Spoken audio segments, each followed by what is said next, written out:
Good evening. It is April 6th. Tonight we are going to be reading from Deuteronomy 29 1 through 30:20, and Luke 11:37 through 12:7, Psalm 78 1 through 31, and Proverbs 12:19 and 20. We like to do the Lord's Prayer every night before we get started, so if you will join in with me. Our Father, who art in heaven, hallowed be thy name. Thy kingdom come, thy will be done on earth as it is in heaven. Give us this day our daily bread, and forgive us our trespasses, as we forgive those who trespass against us. Lead us not into temptation, but deliver us from evil. For thine is the kingdom, the power, the glory, forever and ever. Amen. Deuteronomy Deuteronomy 29 1 through 30:20. There are terms of the covenant that God commanded Moses to make with the people of Israel in the land of Moab, renewing the covenant he made with them at Horeb. Moses called all Israel together and said, "You've seen with your own eyes everything that God did in Egypt and Pharaoh and his servants, and to the land itself, the massive trials to which you were eyewitnesses, the great signs and miracle wonders.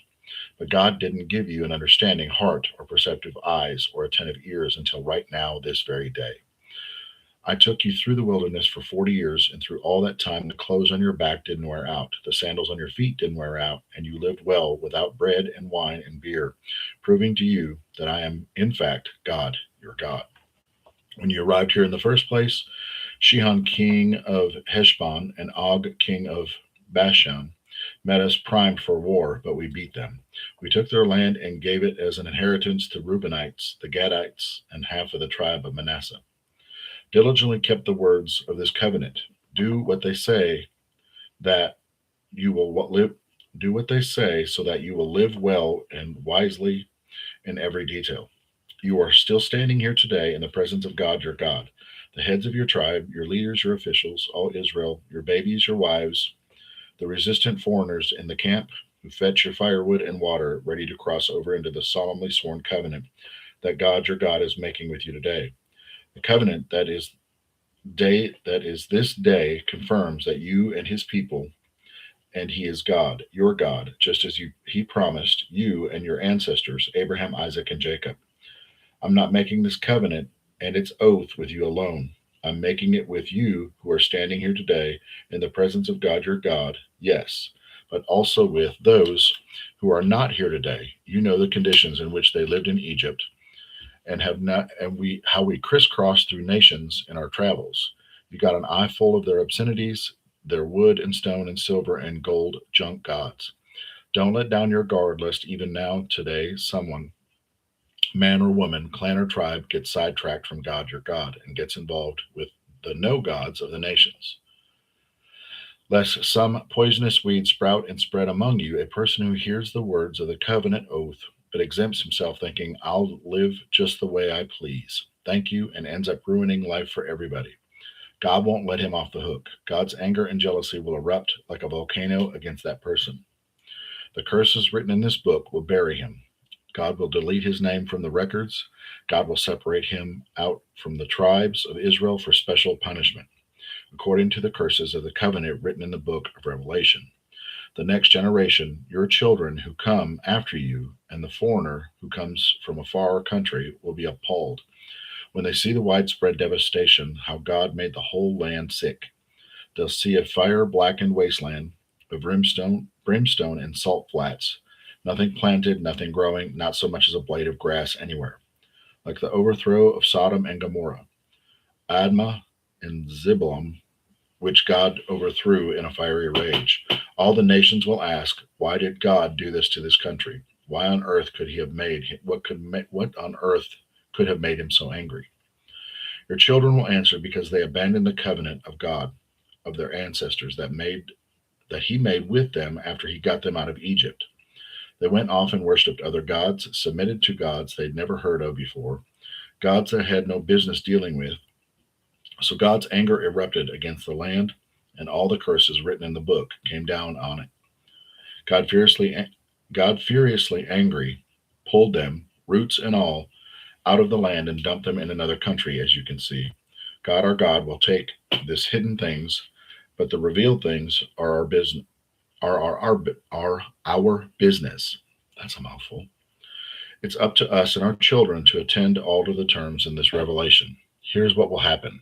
While you're out among the nations where God has dispersed you, and the blessings and curses come in just the way I have set them before you, and you and your children take them seriously and come back to God, your God, and obey Him with your whole heart and soul according to everything that command you today. God, your God, will restore everything you lost. He'll have compassion on you. He'll come back and pick up the pieces where all the places where you were scattered.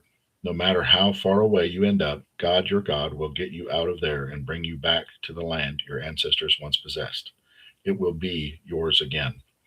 He will give you a good life and make you more numerous than your ancestors. God, your God, will cut away the thick calluses of your heart and your children's hearts, freeing you to love God, your God, with all your whole heart and soul and really live. God, your God, will put all these curses on your enemies who hated you and were out to get you. And you will make a new start, listening obediently to God, keeping all his commandments that I'm commanding you today. God, your God, will outdo himself in making things go well for you. You'll have babies, get calves, grow crops, and enjoy all around good life. Yes, God will start enjoying you again, making things so well for you, just as he enjoyed doing it for your ancestors. But only if you listen obediently to God, your God, and keep the commandments and regulations written in this book of Revelation. Nothing half hearted here. You must not return to God, your God. You must return, to God, your God, totally, heart and soul, holding nothing back. This commandment that I've commanded you today isn't too much for you. It's not out of your reach. It's not on a high mountain. You don't have to get mountaineers to climb the peak and bring it down to your level and explain it before you can live it. And it's not across the ocean. You don't have to send sailors out to get it, bring it back, and then explain it before you can live it. No, the word is right here and now, as near as the tongue in your mouth, and as near as your heart in your chest. Just do it. Look at what I've done for you today. I've placed in front of you life and good, death and evil. I command you today, love God your God, walk in his ways, keep his commandment, regulations, and rules, so that you will live, really live, live exuberantly, blessed by God your God in the land you are about to enter and possess. But I warn you, if you have a change of heart, refuse to listen obediently, and willfully go off to serve and worship other gods, you will most certainly die. You won't last long in the land that you are crossing the Jordan to enter and possess. I call heaven and earth to witness against you today. I place you before life and death, blessing and curse. Choose life so that you and your children will live. And love your God, your God. Listen obediently to him, firmly embracing him. Oh, yes, he is life itself, a long life settled on the soil that God your God promised to give you and your ancestors, Abraham, Isaac, and Jacob. The breakdown of Deuteronomy 29 1 through 30:20 says, God reminds his people, you see my faithfulness, now choose obedience. Life and blessing come from loving God and walking in his ways, while turning away leads to emptiness. The motivation says, you are not stuck, you have a choice. Today, choose life, choose purpose, choose God. Your direction determines your destiny. Okay, Luke 11:37 through 12:7. When Jesus, finished his talk, a Pharisees asked him to dinner. He entered his house and sat right at the table. The Pharisees were shocked and somewhat offended when he saw that Jesus didn't wash up before the meal. But the master said to him, I know you Pharisees buff the surface of your cups and plates so they sparkle in the sun. But I also know your insides are maggoty with greed and secret evil. Stupid Pharisees, didn't the one who made the outside also make the inside? Turn both your pockets and your hearts inside out and give generously to the poor. Then your lives will be clean, not just your dishes and your hands. I've had it with you. You're hopeless, and I've had it with you, you hopeless, you Pharisees, frauds. You keep meticulous account books, tithing on every nickel and dime you get, but manage to find loopholes for getting around basic matters of justice and God's love. Careful bookkeeping is commendable, but the basics are required. You're hopeless, you Pharisees, frauds. You love sitting at the head of the table at church dinners, love preening over yourselves in the radiance of public flattery. Frauds. You are just like the unmarked graves. People walk over that nice grassy surface, never suspecting the rot and corruption that is 6 feet under.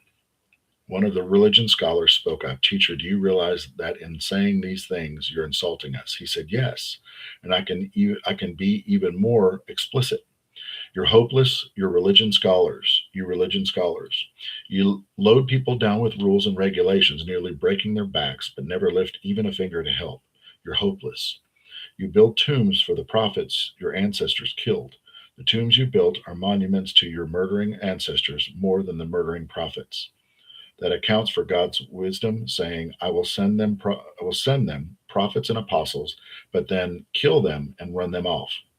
What it what it means is that every drop of righteous blood ever spilled, from the time earth began until now, from the blood of Abel to the blood of Zechariah, who was struck down between altar and sanctuary, is on your hands. Yes, it's on the bill of this generation, and this generation will pay. You're hopeless, you religion scholars. You took the key of knowledge, but instead of unlocking doors, you locked them. You won't go in yourself, and you won't let anyone else in either. As soon as Jesus left the table, the religion scholars and Pharisees went into a rage. They went over and over everything he said, plotting they could trap him in something from his own mouth. But this time the crowd wieldly, but this time the crowd unwieldy and stepping on each other's toes, numbering into the thousands. But Jesus' primary concern was his disciples. He said to them, watch yourselves carefully so you don't get contaminated with Pharisees' yeast, Pharisees' phoniness. You can't keep your true self hidden forever. Before long, you'll be exposed. You can't hide behind a religious mask forever. Sooner or later, the mask will slip and your true face will be known. You can't whisper one thing in private and preach the apostle in public. Excuse me. You can't whisper one thing in private and preach the opposite in public. Apostle. Don't know where I got that. The day's coming when those whispers will be repeated all over town. I'm speaking to you as dear friends. Don't be bluffed into silence and insincerity by the threats of religious bullies. True, they can kill you, but then what can they do? There's nothing they can do to you, to your soul, your core being. Save your fear for God, who holds your entire life, body and soul in his hands. What's the price of 2 or 3 pet canaries? Some loose change, right? But God never overlooks a single one, and he pays even greater attention to you, down to your last detail, even numbering the hairs on your head. So don't be imitated by all the bully talk. You're worth more than 1,000,000 canaries. That might be my motivational tonight. Motivational Monday, 1,000,000 canaries. I like that. We're going to highlight that real quick. What's the price of pet canaries? I think that's what we're going to talk about. So Facebook and Instagram every Monday night for over 7 years now. I've done a motivational Monday. And I think that's what I'm going to talk about tonight. Okay, the breakdown of Luke 11, 37 through 12:7. Jesus calls out fake righteousness, people who look good outside but are corrupt inside. He warns, don't fear people. Fear God and remember you are deeply valued. Motivation. Be real, not just religious. God sees your heart, not your image. And don't forget, you matter so much that even the hairs on your head are counted, which that's not saying a whole lot for me. Psalms 78, 1 through 31. Listen, dear friends, to God's truth. Bend your ears to what I tell you. I'm chewing on the morsel of proverb. I'll let you in on a sweet old truths. Stories we heard from our fathers, counsel we learned at our mother's knee. We're not keeping this to ourselves. We're passing it along to the next generation. God's fame and fortune, the marvelous things he's done. He planted a witness in Jacob, set his word firmly in Israel, then commanded our parents to teach it to their children so the next generations would know and all the generations to come. Know the truth and tell the stories so their children can trust in God. Never forget the works of God, but keep his commandments to the letter. Heaven forbid they should be like their parents, bullheaded and bad, a fickle and faithless bunch, who never stayed true to God. The Ephraimites, armed to the teeth, ran off when the battle began. They were cowards to God's covenant, refused to walk by his word. They forgot what he had done, marvels he'd done right before their eyes. He performed miracles in plain sight on their parents. In Egypt, out of the fields of Zon, he split the sea and then walked right through it. He piled the waters to the right and the left. He led them by day with a cloud led them all the night long with a fiery torch. He split rocks in the wilderness, gave them all they could drink from underground springs. He made creeks flow out from sheer rock and pour water out like a river. All they did was sin even more, rebel in the desert against the high God. They tried to get their own way with God, clamored for favors and special attention. They whined like spoiled children. Why can't God give us a decent meal in the desert? Sure, he stuck. Sure, he struck the rock and the water flowed. Creeks cascaded from the rock. But how about some fresh baked bread? How about a nice cut of meat? When God heard that, he was furious. His anger flared against Jacob. He lost his temper with Israel. It was clear they didn't believe God, had no intention of trusting in his help. But God helped them anyway, commanded the clouds, and gave orders that opened the gates of heaven. He rained down showers of manna to eat. He gave them the bread from heaven. They ate the bread of the mighty angels. He sent them all the food they could eat. He let east wind break loose from the skies, gave a strong push to south wind. This time it was the birds that rained down, succulent birds, an abundance of birds. He aimed them right for the center of their camp. All around their tents there were birds. They ate and had their fill. He handed them everything they craved on a platter, but their greed knew no bounds. They stuffed their mouths with more and more. Finally, God was fed up. His anger erupted. He cut down their brightest and best. He laid low. He laid low Israel's finest young men. Breakdown of Psalm 78, 1 through 31. The passage retells Israel's history. God provided again and again, yet they kept doubting and forgetting him. The motivation says, don't forget what God has already done in your life. Gratitude builds faith. Complaining blocks it. Remembering fuel. Remembering fuels trust. Remembering fuels trust. Gratitude builds faith. Complaining blocks it. That's good. Proverbs 12, 19, and 20. Truth lasts, lies are here today, gone tomorrow. Evil scheming distorts the schemer. Peace planning brings joy to the planner. Evil scheming distorts the schemer. Peace planning brings joy to the planner. Okay. Breakdown of Proverbs 12, 19, and 20. Truth stands forever, but lies collapse. Deceit brings trouble, while those who promote peace find joy. The motivation says, build your life on truth and integrity. It may take longer, but it lasts forever. Peacemakers don't just change moments, they change lives. If no one told you today, I love you. I appreciate you. Thank you for jumping on.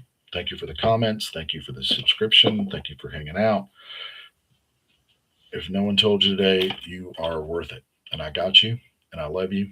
I love you. I love you. And I will see you tomorrow. It will be April 7th. Have a good night.